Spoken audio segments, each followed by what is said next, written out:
Following his defeat on Mustafar, Vader wasn't the apprentice that Sidious had hoped for. Yes, the Jedi turned Sith Lord had sustained devastating injuries, but worse, he was psychologically broken, and thus unable to begin his training in the dark side. To unlock Vader's true potential and reawaken the incredible power within him, Sidious knew he needed Vader to covet the power that he had, and to desire the strength that the dark side afforded his master. Even to Sidious's own peril then, the Dark Lord would finally see Vader break through his own personal barriers after a mission to Kashyyyk in the early days of the Empire. Powered by the treachery of the master-apprentice relationship instituted a millennium earlier with Bane, Vader would begin his dark side training so that one day he could attempt to overthrow his master.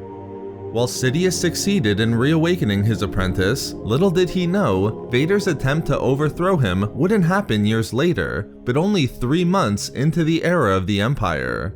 In this video expose, I will explain Vader's first attempt to overthrow Sidious, and his plan to utilize not just the power of an ancient Sith artifact, but to form an alliance and take as his new apprentice an ancient Jedi Master. Knowing he wasn't powerful enough to usurp Sidious on his own, Vader began his search for a worthy apprentice, or the ability to increase his own power in the dark side. The latter was his first choice, as he began to uncover knowledge about an ancient Sith artifact known as the Muur Talisman. The Muur Talisman was a great amulet crafted by the ancient Sith Lord Sorza Sin. Designed for her fellow Sith Lord Karness Muur, Sin created the talisman with the power to turn others into mindless slaves, forced into doing the bidding of their possessor. However, while the amulet became lost over the succeeding millennia, it was eventually located on the planet of Taris, roughly 4,000 years before the Clone War. After it was exposed from deep under the planet's surface, the talisman latched onto a Jedi Master named Celeste Morne and started to corrupt her. To stop the corruption and contain the artifact's influence, a Jedi Padawan named Zane Karek sealed Morne in a stasis device known as Drapa's Oubliette. Able to preserve a being for thousands of years, the Oubliette imprisoned both Morne and the power of the Muur Talisman. It was the Oubliette, and more importantly, the talisman contained inside that Vader desired. After interrogating an Imperial prisoner, Vader learned that a crate containing the talisman had been obtained by the crew of smuggler Shruk Heron, captain of the freighter known as the Rvmuller. The crew obtained possession of the crate after a war had been fought for it, but now wishing to turn the valuable artifact into credits, sought out a buyer. Vader took advantage of this and orchestrated a plot where Heron would sell the crate to a historian of antiquities named Fane Paturi. However, just as the deal was about to take place, the crew of the Rvmuller was shocked to learn that Fane hadn't only arrived with Imperial stormtroopers, but also Vader himself, who immediately took possession of the crate. After listening to a recording that detailed the events just prior to the bombardment of the planet Jebel, where the crate had been located 1400 years earlier, Fane believed that the artifact wasn't only 4,000 years old, but was indeed known as Lord Drapa's Oubliette. Thus, it was connected to the ancient Sith Lord Drapa. Unconcerned with the historical significance of the Oubliette, Vader desired only the Muur Talisman. Unfortunately for the Sith Lord, all of the information uncovered by Fane pointed to the fact that they were in possession of not just the talisman within the stasis device, but an ancient Jedi Master as well. Unable to wait any longer, Vader ignited his lightsaber and exposed the contents inside, much to the dismay of Fane, who worried that opening it would turn all humans present into rat-ghouls. But just as they thought, they found both the ancient Jedi Celeste Morne and the Muur Talisman inside. As Morne awoke from her stasis, she was shocked to find the talisman and the spirit of the ancient Sith Lord that gave it its name was still with her. Wondering how much time had passed, Morne learned that she'd been in stasis for 4,000 years, and the Republic hadn't been conquered by the Mandalorians, but by the Sith.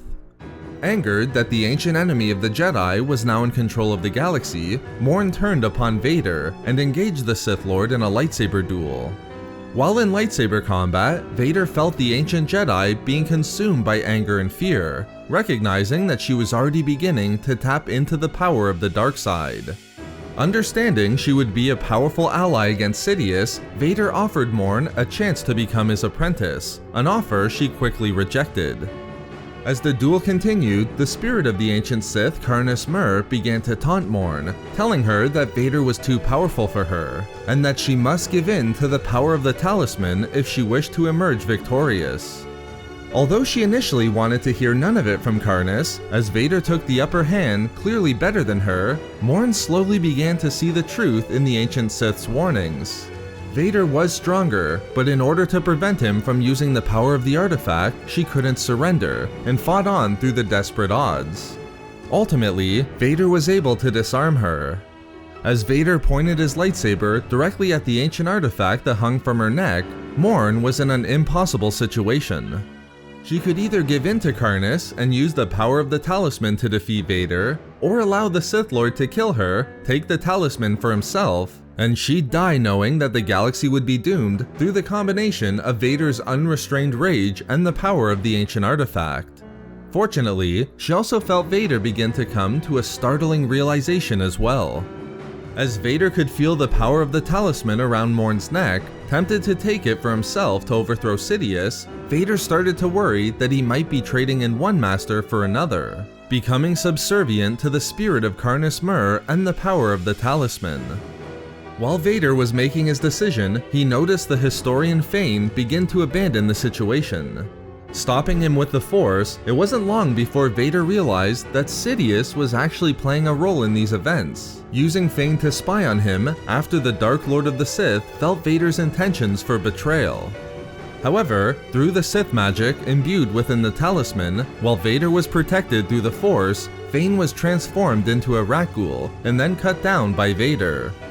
While Vader was distracted, Celeste Morne used the opportunity to make her decision. Understanding she didn't have the power to defeat Vader, Muur did. Opening herself up to the power of the talisman, she began to transform the stormtroopers surrounding Vader into Rvmullers, forcing the Sith Lord to retreat as Vader realized that any hope for an apprentice there was lost. Having made it back to his ship, Vader knew his plan ended in disaster, failing to obtain neither the power of the Muur Talisman nor his desired apprentice in Celeste Morne. Fortunately, there was a positive that came from the whole endeavor. There were no witnesses left to inform Sidious of his plan. So there we have it, Vader's plan to use an ancient Jedi and Sith artifact to overthrow Sidious. We love making these videos, so why not subscribe for more fun Star Wars theories and discussions? Also, if you enjoyed the video, think about giving a like or leaving a comment. Or perhaps follow us on Twitter at SW Reading Club for updates regarding the channel. Or support the channel through Patreon for access to exclusive rewards and discussions. If not for me... for Lord Draper.